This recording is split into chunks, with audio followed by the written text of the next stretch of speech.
now they are coming back together on their tour.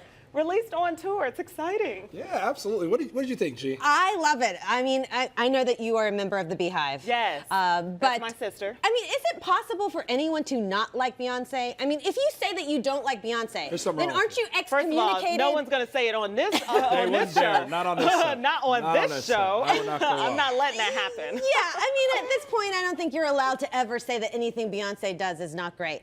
And someone even bit her in the face, and she was like able to like forgive.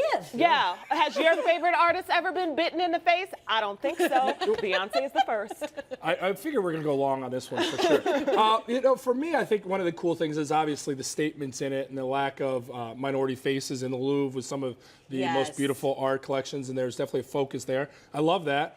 I love the renaissance of the music video, too, here in 2018. I think it's so cool. Childish Gambino with This Is America. I thought it was so cool, the statements made in that, the cultural references. It was just so powerful. And now you're seeing that with this music video, too. It feels like music videos are becoming another form of expression. I'm curious, Mike P., what'd you think of this, man? Two things wrong with this album. They dropped it at the wrong time for two reasons. One, they went on tour already, and then you come out with an album that's kind of backwards to me. Second, Nas drops his album less than 24 to 48 hours before they drop theirs. Is that still some Jay-Z, I'm hurt from the past when you dissed me back almost 2 decades ago? What's going on? Who had an album? Nas. Oh, she's saying it doesn't matter. She's saying I didn't see any headlines about that album. I'm saying I saw no headlines about that album. I just said that you couldn't say anything bad about Beyonce, and Mike just got a little close to that. I mean, he just got borderline. You will get burned. Yes. Okay. Aside from the heavy political statement right there, that was a good burn. And there were several of them. Look, I think this is obviously a win-win for Ted Cruz. It shows that he can take a joke, that he can be likable no matter how awkward it is, and he's open to putting himself out there and making himself vulnerable. It also happens, it comes at a time where re-election's coming potentially for him in the fall. So this is a good opportunity for him to be in front of the people.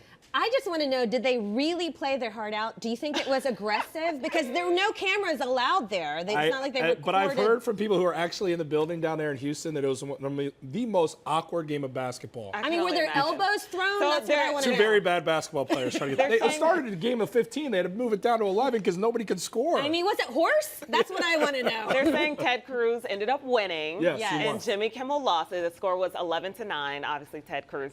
So I don't know. You said it makes it's a win-win for Ted Cruz.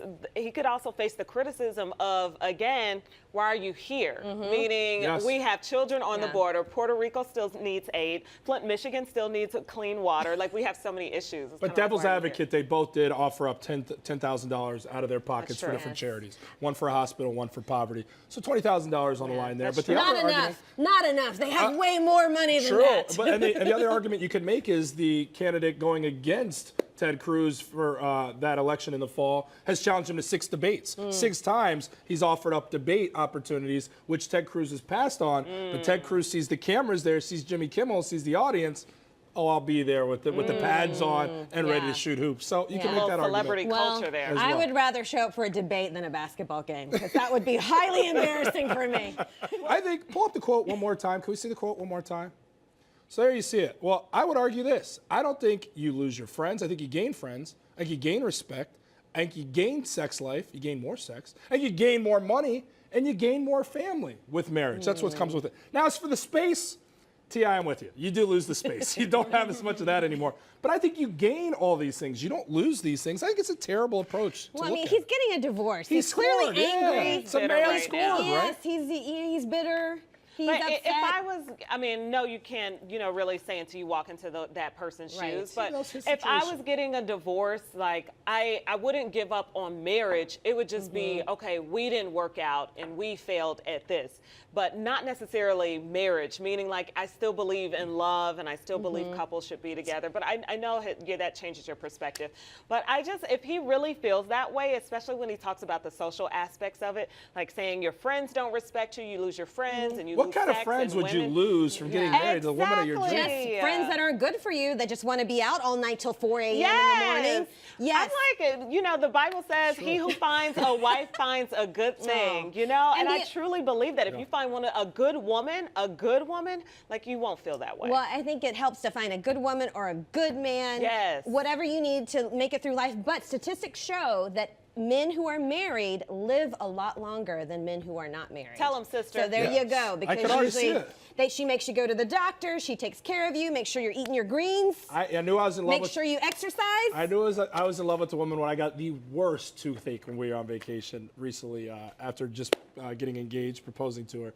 And she walked down and got me the salt water. She got me the Advil. She rubbed my head. I was like a little kid in her arms. And I was like, yeah, this So is you're just a big baby. This is going to work out well.